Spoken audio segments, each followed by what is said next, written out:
Good day, ma'am. My name is Micha Taguinod. I'm a second-year nursing student and I'm studying at Isabela State University main campus.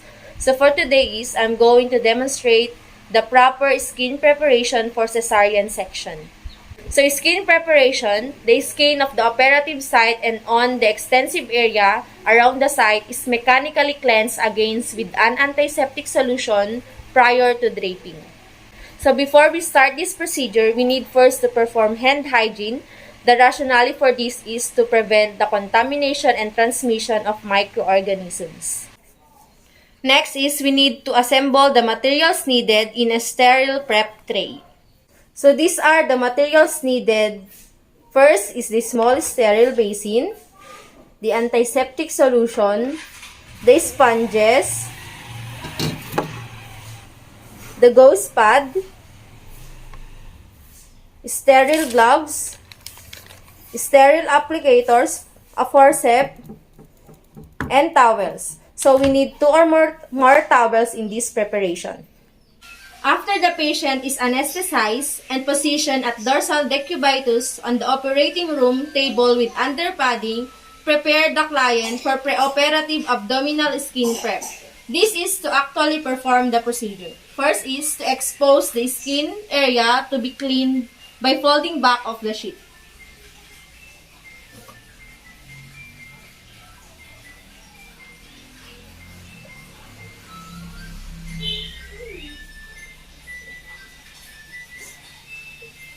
Next is we need to double check the operative site and procedure against the patient's chart and operative permit. And then, we will place sterile towels above and below the operative area to isolate the area and to protect gloved hands while performing the prep.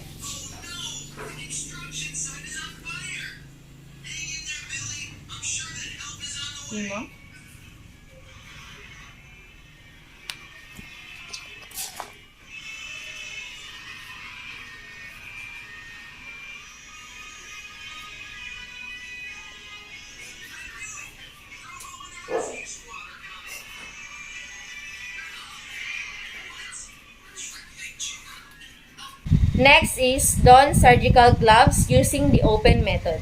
Okay, so this is our gloves.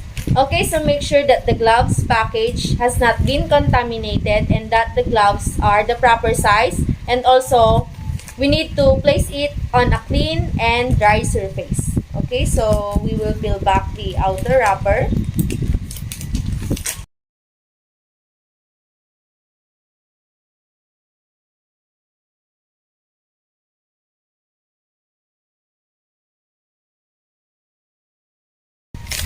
Okay, so remove it and place it on the cuff towards you.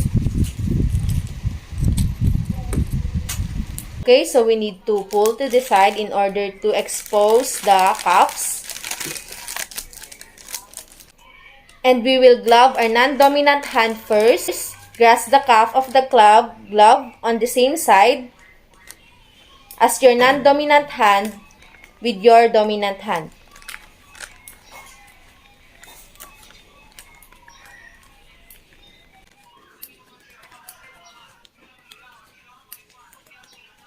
Then, remove the glove from the wrapper and insert your non-dominant hand.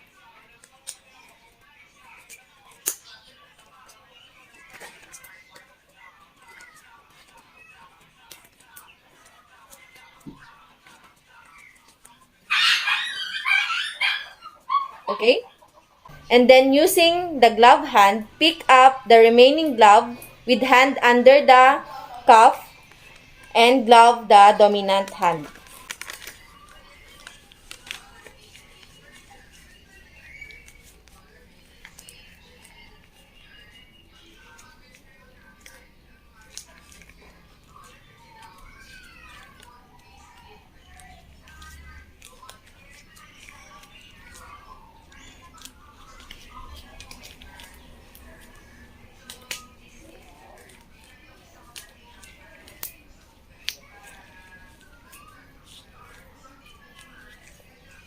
Okay, so we're done wearing our gloves.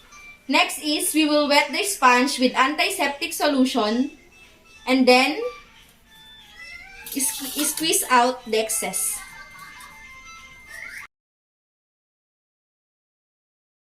So using this wet sponge, we will scrub the skin starting at the site of incision, then extend to the nipple,